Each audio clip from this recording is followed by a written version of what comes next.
video, I'll be giving you some information on what is an API, also known as Application Programming Interface.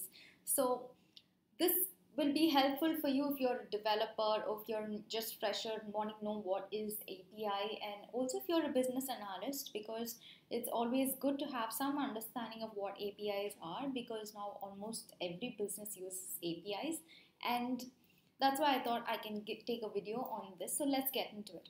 So I'm going to put it out very simple, and I'm going to take an example of our everyday that we see in our everyday lives. So imagine that you are, at home, and then your mother, okay, asks you to, that she needs some vegetables. So there are no vegetables at home. So of course you need to go to the store and you need to get some vegetables. So she would tell you that you need to go to the store and purchase some vegetables and get back so that she can make use of the vegetables for the cooking. So indirectly, you are that API because you're trying to do some exchange between two parties. And the two parties over here is, one is the grocery store and the other party is going to be your mother. So this is what, in very simple terms, an API is. So you would have seen examples out there also as waiters in a restaurant. They also tend to be an API because they tend to connect you and the kitchen, the restaurant kitchen, and then they get whatever is your order, they bring it back to you. So there's an exchange. So this is a very simple example, and you can keep this in mind if you want to always remember what APIs are.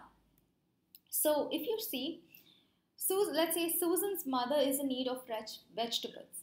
So Susan's mother wants vegetables becomes the user's request. Okay, and the user is going to be Susan's mother who's raising that request.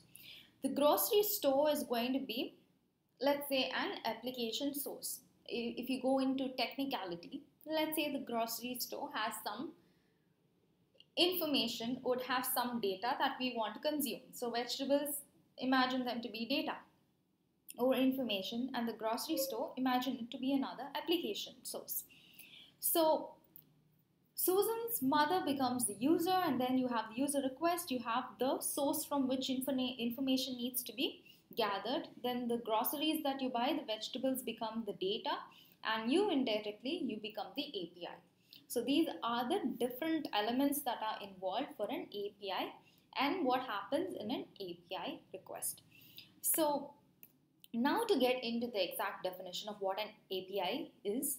So Application Programming Interface, also called as an API, is an acronym for, so API is an acronym for the Application Programming Interface, which allows two or more applications, okay? The applications can be internal or it can be a third-party application. So these applications, they interact, and when I say interact, it is sharing data, okay, with each other in a secure and seamless way. So not every application can just say here is the data and then allow other applications to consume that data. First of all, the data that's being consumed, it has to be consumed in a very secure manner, and then when it's consumed, it has to be easy to consume, not very critical and not very complex to consume. So this is the definition, a very simple definition of an application programming interface. So if you see examples, so it's always when you speak about API, it means that the API is going to be some intermediate between two application programs, okay? So as I said, it can be internal or third party. So when you take an organization would be having different departments, okay? So each department has their own data. You have the sales data, you have the marketing, you have the finance data, and so on. So in order for two departments or two or more departments to share data, so it becomes like an internal, within an organization, internally between different departments, there's going to be a data exchange. So let's say, for example, the sales and marketing, they exchange data. The next one is an organization needs third-party data. Okay, so let's say an organization is building some application and they require the Google Maps feature. So instead of starting it from scratch, the Google company, they come out with some open source APIs. So they would be able to connect with that particular information, get that information via APIs. So organization making use of Google Map is one like an internal application communicating with a third party. And sometimes you have other third party organizations all coming together to exchange their data. For example, let's say that there are going to be different airlines and there are going to be different travel agencies. So for the travel agencies to consume and get all the airlines information so that customers can book tickets, they require all the airlines information. So here if you see the airline companies, they would publish the data out for travel agencies in a secure manner so that travel agencies will be able to consume that data for the travel agency's business. So that's how different applications they connect with each other to exchange data using this powerful concept of application programming interfaces. So why APIs? So you must be already knowing what is the benefit of API, but here are some more. So the first one is easy interaction among systems. So you have many systems in your organization, but it's not helpful when all systems they just consume that information and keep it to themselves. Information needs to be shared with each other because sometimes every application or every department might need that data. So in order to integrate with other systems and to avail that information, APIs is a very useful feature that can be used in order for systems, okay, to interact with each other and exchange information. So business exchange of assets. So when we say assets, it's data. So as I said, different businesses they might want to publish their data and allow other businesses to consume their data. For example, was the travel agencies and the airlines. So the airlines they would publish their data to travel agencies and to the public where they'll be able to consume that data via APIs. If the particular other person is authorized, they will be able to consume that data. So it allows exchange of data between businesses and it also attracts audience.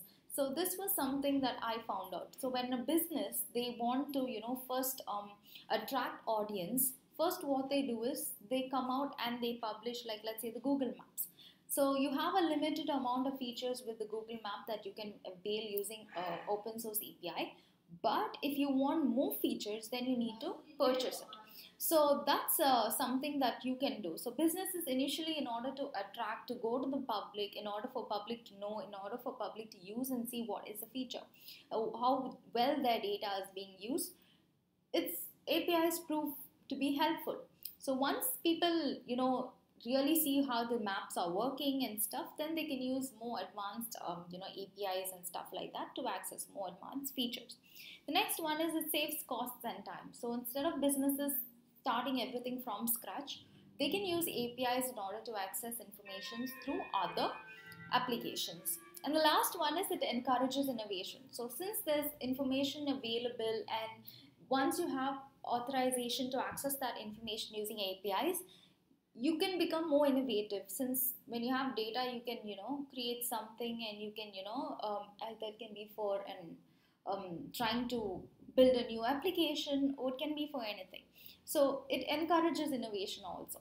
So this was a little bit of benefits of APIs. So I hope that this information was informative to you. So if you like this video, please do give us a thumbs up. If you haven't subscribed to this channel, please do subscribe and do share your feedbacks. Thank you.